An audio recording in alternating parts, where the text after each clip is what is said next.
Hey, let's look at Qualcomm. Last time we looked at them was on June 12th. They were trading at 119. Now it's all the way up at 129. We had it at a buy at 119. We'll see if it's still at a good price at 129. If it's not, we'll look into what would be a good price to pick this one up. We also have earnings coming out soon on, it looks like August 2nd, so a couple days away. Uh, so the plan is we're going to look at what are they projecting for their second quarter earnings, and then we'll go into some news about just what's been going on to make the stock go from 119 up to 129. And then we'll wrap up with the technical analysis to again answer that question, is now a good time to buy? And if not, what is a good time to buy? So let's just jump into what we're projecting here. So we have two sources. This first one is from Yahoo Finance. In terms of earnings, we're expecting $1.64 for the current period, along with roughly about $7.7 billion. We'll see if those hit pretty soon.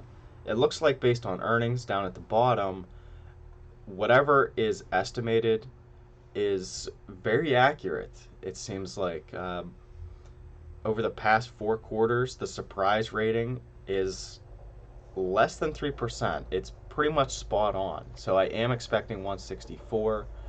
For the current year, we're projecting 751, which is on pace, assuming 164 hits. We'll be at around like 370. So that's roughly on a 4 quarter pace. In terms of current year revenue, that one seems to be slacking a little bit.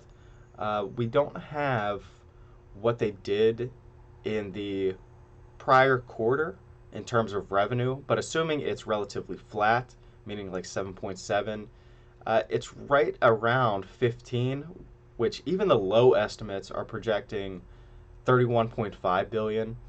And right now, unless the second half picks up, it looks like they're going to come in low, but a lot of analysts are saying the second half it will pick up.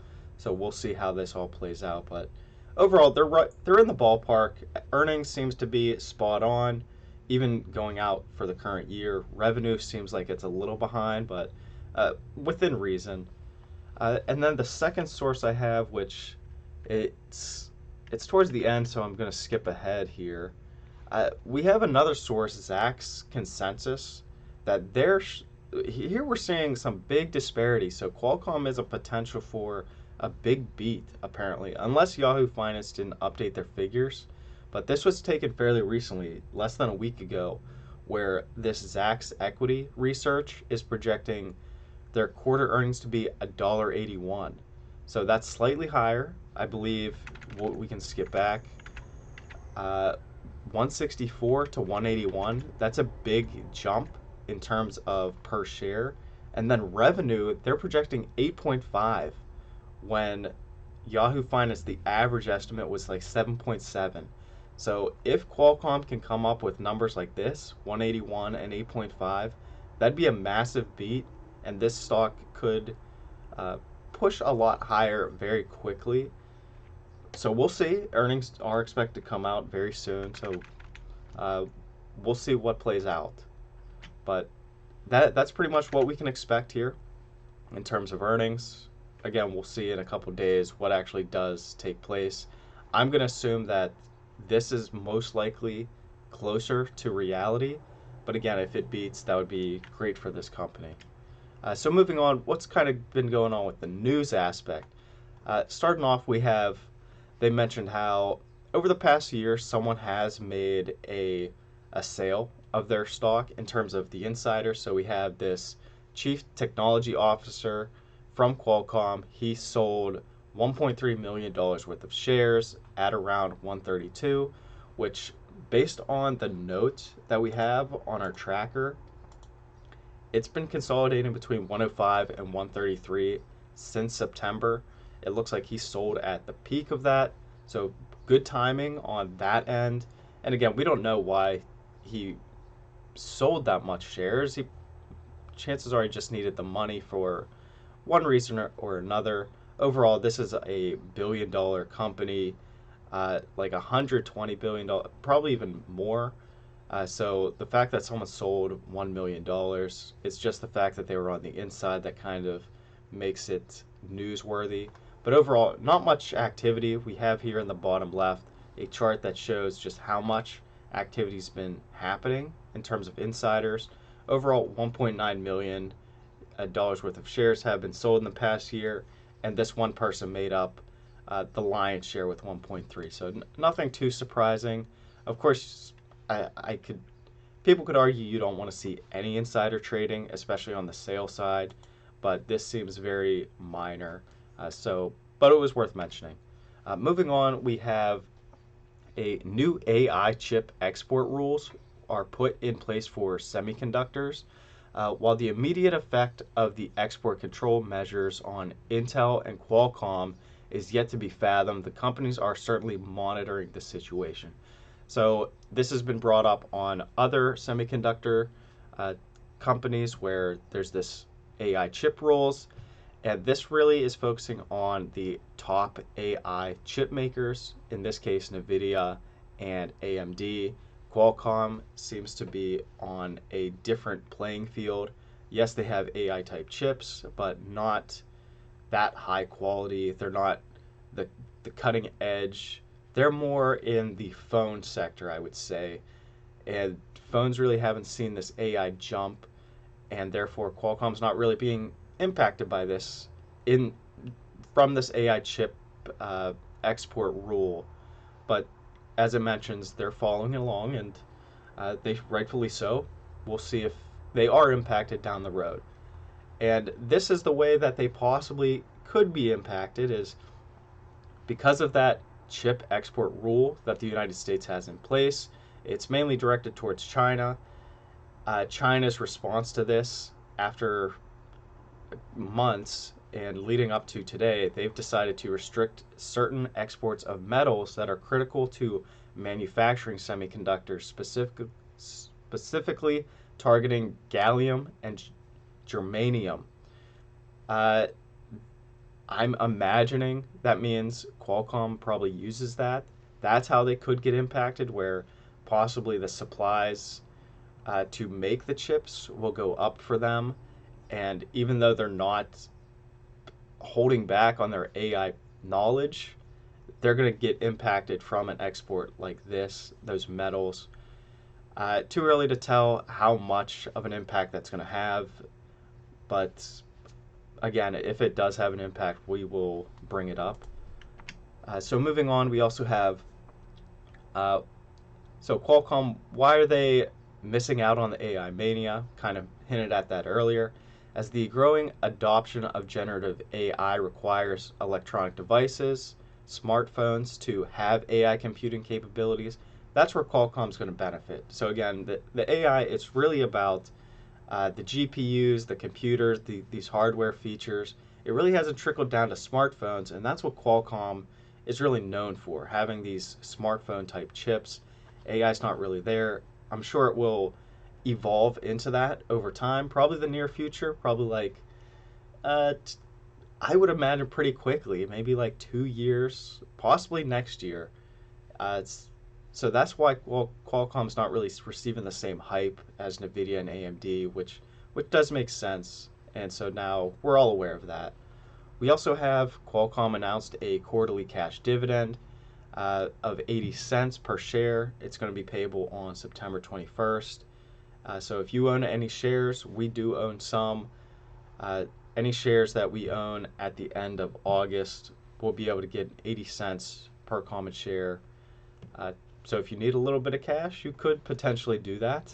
Buy some shares, let it sit there for about 3 weeks, and you'll make a little dividend here. Moving on, we have uh, U.S. chip CEOs plan a trip to Washington to talk about the China policy. That include Intel and Qualcomm. We will continue to cover that. I believe we touch on that a little bit later, but Qualcomm, yeah, they're involved. They're one of the bigger chip companies, so they are involved with this China policy, what's happening there. We also had Renault wants to attract more investors to Ampere, which is a connected car. They're looking for new investments, and it looks like Qualcomm said it will invest, or U.S. chip giant Qualcomm has already said it will invest. Yeah, so this is a new route for them. I believe uh, if we haven't mentioned this, this is very familiar to me. It just might not be the same company, but Qualcomm has some sort of chip. I don't I don't think it's Snapdragon, but it might be labeled Snapdragon, where yes, they're trying to get chips into certain auto manufacturers. It looks like Renault with Nissan. They want these connected cars. Qualcomm said that they're ready to help out. So that could be a nice revenue generator down the road. We'll see how that evolves.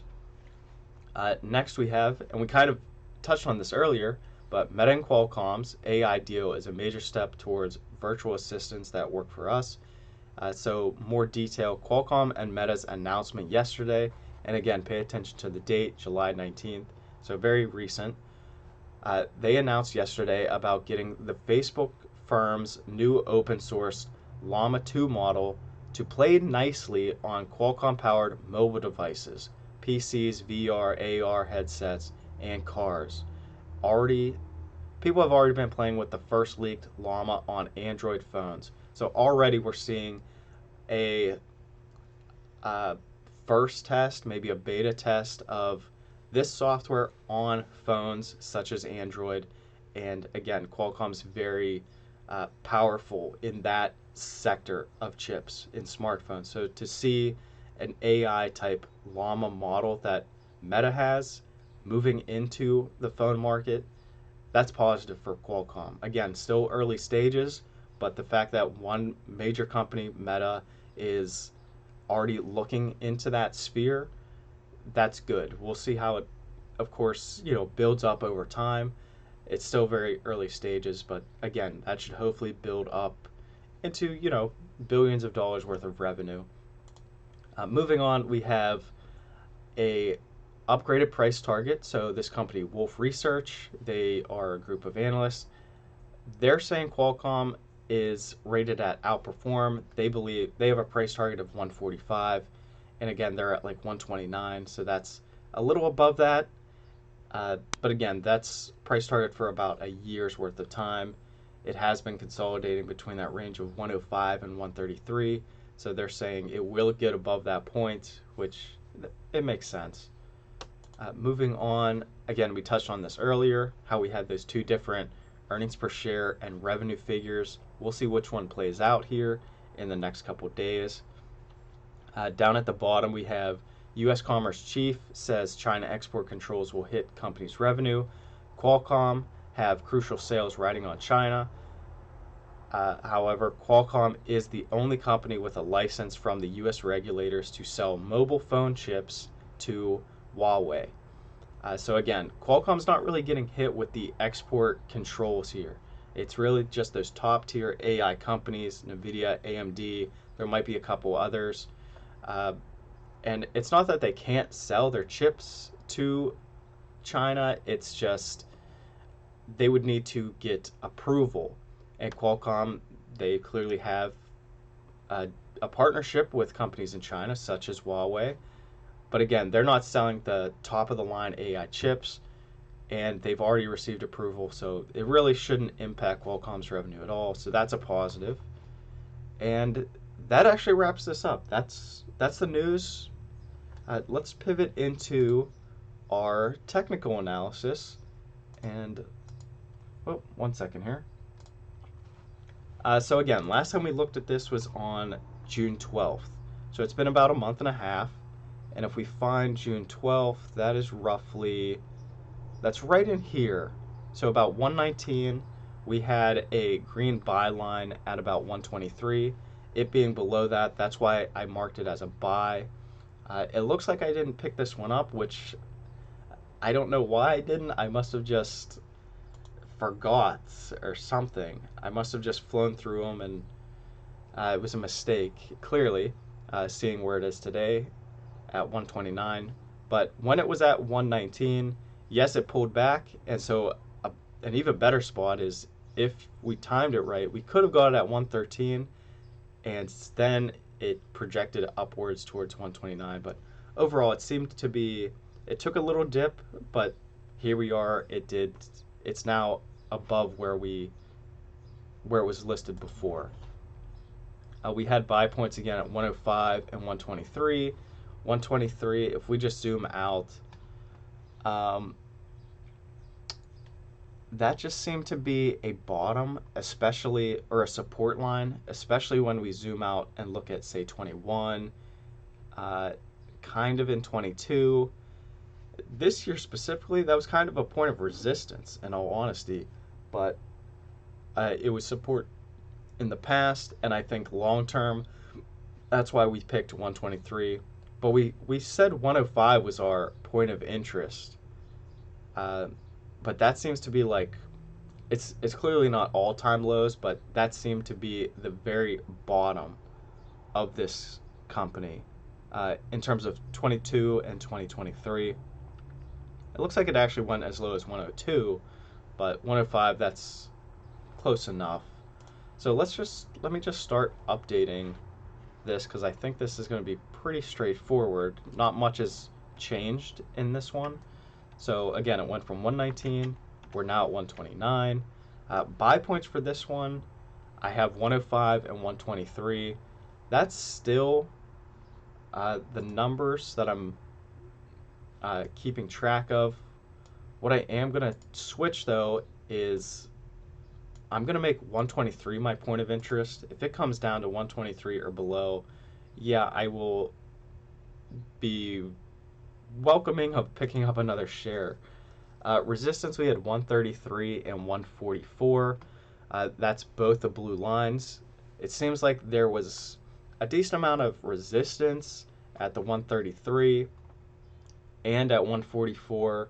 Not a lot, but right in that range seems to be like what I would call fair value, and that's why it's in blue. Blue to me is notating fair value, and we're below that. So right now, it's not it's not a great deal. I think for me right now, I will keep it green. I feel like uh, it's definitely below fair value because again, I'm thinking like 133 to 144 is kind of best for this company, and the fact that it's below there, it's not the best spot. It's definitely closer to fair value, the bottom of fair value, yeah, compared to where our buy point is. But the fact that it's below fair value, I'm going to leave it as green. I would be okay with this. I'm not super excited about picking it up at 129, but at the same time, I guess what we'll do is I'll make it blue. I'm leaning towards this being fair value. It's not a screaming good deal, but it's okay. I'll just leave it at that. Resistance though 133. We haven't gotten above 133 since our last time we got tested was January/February of this year. Ran up to 133, was rejected, pulled all the way down to like 102. Here we are again making another attempt. Yes, we could say this is a potential uptrend.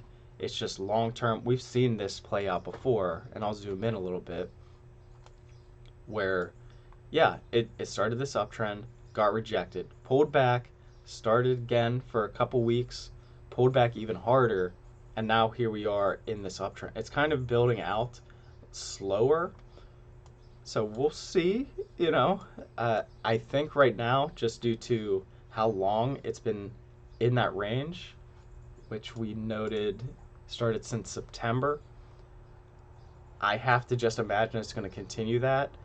If earnings come out and they are, as Zach's estimates showed, with like the 8.5 million revenue compared to 7.7, I think that'll be a good catapult for this one. But if it's just in line with 7.7, it should just continue on as it's been doing. What I want to do here though is just put in a point here, see if this can continue. This would be the bottom of that uptrend. And I'll scale it back just a little bit. So that could potentially be something. And I'll just add in another one.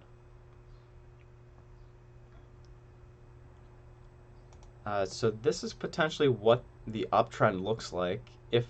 If that uptrend actually is like playing out, this started back in May, and we're kind of on the top of the range. So this one definitely could pull back. I think that gives me more confidence in giving it a blue fair value rating as opposed to a buy.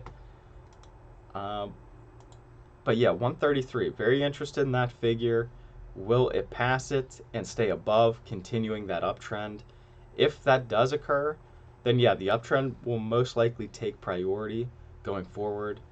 But right now, it doesn't look like it'll reach that kind of pivot point for another month. But again, earnings, they always can uh, throw a big shot in terms of price action. So again, that'll happen this week. We'll see how it plays out. But otherwise, that kind of seems. I guess we'll add uptrend since May of 2023. We'll see which one has more weight. Right now, I'm giving more weight to the consolidation because it's been consolidating between that range since September, as opposed to this uptrend, which started really like 2 months ago. Not saying the uptrend can't continue beyond that 133 mark. It's just I want to see earnings first before jumping into it. Plus, if it was at the bottom of that uptrend, so close to like 124, yeah, that would be my point, and I would pick it up. But 129, it's just I won't. I want to see if it pulls back over the next day or two. We can update the date to today. And that pretty much, so that wraps this up. If you have any questions or want to add any insights that you've come across that you think I might have missed, feel free to share that. I'd be happy to read it. But otherwise, this is the just a quick recap. So Qualcomm here, I gave it a blue fair value. It's definitely closer to the buy point as opposed to the fair value range. In terms of that fair value range, it's actually below it, so it's still technically in the buy range. It's just compared to my buy point, it's kind of towards the top of it, and that's why I'm gonna actually just elevate it to a fair value as opposed to a buy, which I would mark it green in that case. But again, all depends on how much you want to reach for this one, because the buy points we have listed are 105 and 123. 123 being the figure I'm looking for. So again, not too far off, just $6 more. Resistance at 133. That's the big catch. It's very close to 133, and it's been rejected there before. This time could be different considering that uptrend, which has been going on for a couple months. And earnings will determine what it does next, which again, August 2nd, so a couple days away. Otherwise, we noted it's been consolidating between that 105 and 133 since September, and that uptrend since May. So that wraps this up. Please like, subscribe, and I'll see you on the next one.